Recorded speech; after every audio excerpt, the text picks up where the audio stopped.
Welcome back to the discussion of spatial networks.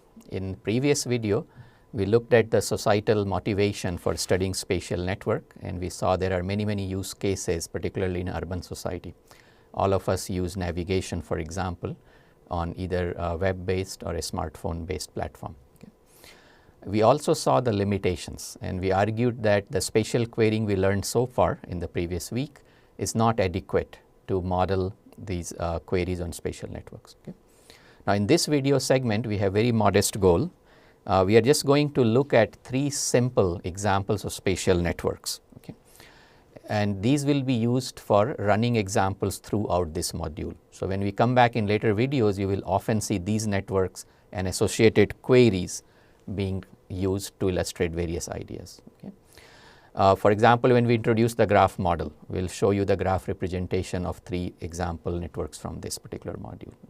So, at the end of this video, we should all be able to describe at least 3 simple spatial networks and a few queries associated with that. So, let us look at the first one, which is already quite familiar to us, and this is a road network. So, on the left, we are giving you a very simple view of road networks with major roads in the city of Minneapolis, where University of Minnesota is located. It also has 2 routes. So, you kind of see a blue line and a red line, and they are representing 2 kinds of shortest path between this upper left corner and lower right corner. As you can guess, the red line is probably shortest distance, but the blue line is shortest travel time, as it takes advantage of the freeway, Highway 94 in this case. So, types of queries here again are probably familiar to you. The very first one we already talked about.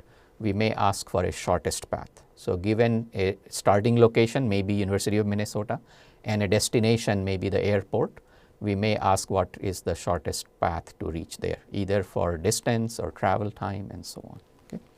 But there are other queries of interest. Again, like location based services, if you have access to that, you could also ask for nearest instance of a facility from our location. So, let us imagine you were in computer science building at University of Minnesota, and it is lunchtime, and you were looking for a nearest restaurant. You could ask for that query, or for some reason you wanted to get a flu shot, you could ask for nearest hospital and so on. A third query may be including a set of destinations. So, we saw this from the business context in network analysis. Here there may be a starting point like a store, and they have to deliver a set of furniture to many houses, and they may ask for a route which covers all these houses and minimizes the total distance. And finally, we also looked at allocate query. So, let us say you have a set of service centers, maybe many retail stores, and you have a set of customers, and you are assigning customers to the nearest store. So, you could define service areas or number of customers likely to each your store and so on.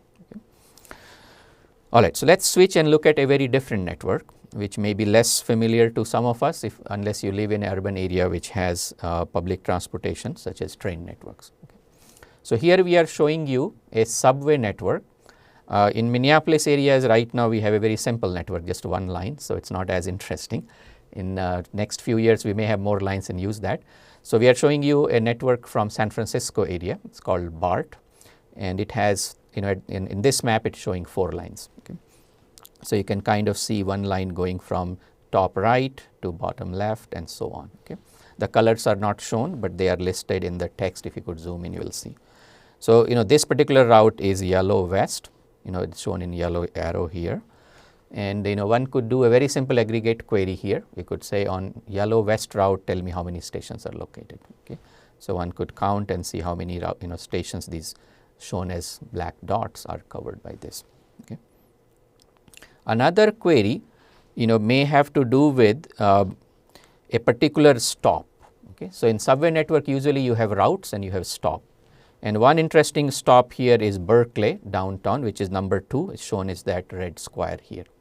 And we may ask questions like which other stops are reachable from Berkeley. Hopefully, if it is a rich network, you could reach all of them by switching trains. So, you could ask whether you can reach it directly or do you have to change trains. Now, in addition to that, you could still do the shortest path query. So, here we are showing you another destination called Daly City, and here is Berkeley, and you could ask, give me the routes which connect a particular start point such as downtown Berkeley and a destination such as Daly City. Okay. And then finally, we could ask for some other aggregate queries on certain routes. So here is a blue route, blue west, and we can ask for the first stop or last stop. Okay. So these are subway network kind of queries. Let's look at a third network. And again, if you unless you have worked with natural resources or you're a geography enthusiast, it may be a little bit new. Okay. So here we are showing you a natural network of rivers. This map is showing you some of the major rivers in the United States. For example, Mississippi River starts in the state of Minnesota and then kind of flows south to New Orleans and then Gulf of Mexico. Okay. But on the way, it picks up water from many tributaries. So it may pick up from Missouri, Colorado, Platte, and so on. Okay. Not Colorado, but Colorado goes the other way. Okay. But you have a set of river networks, and it's interesting to know which river falls into which other river, and that could be modeled as a spatial network. Okay. So types of queries here may be of the following kind. So you could ask, for river Mississippi, list all the other rivers which contribute water to Mississippi, which are tributaries to Mississippi. And in this answer, Colorado will not be included because it goes the other way, but you will have Missouri and other rivers. Okay. We may ask other questions because sometimes these rivers may contribute water directly by falling or merging with a river, or sometimes they may be indirect. So you could separate them out and just ask for direct tributaries. Okay. Now if you are interested in emergency management and so on, then a common query is to take care of pollutions. So sometimes you have train lines or there are other incidents, there are farms next to rivers, and occasionally accidents happen, right? So you may have an oil spill or a fertilizer spill, and then people want to essentially inform everyone downstream about water quality. In case they were using it for drinking water or other uses, they may have to take precaution and stop that, right? There has been similar incident in East Coast in North Carolina recently. So given a particular spill, we may want to ask a question about all the rivers that may get affected, and then from there you can inform the communities. Okay.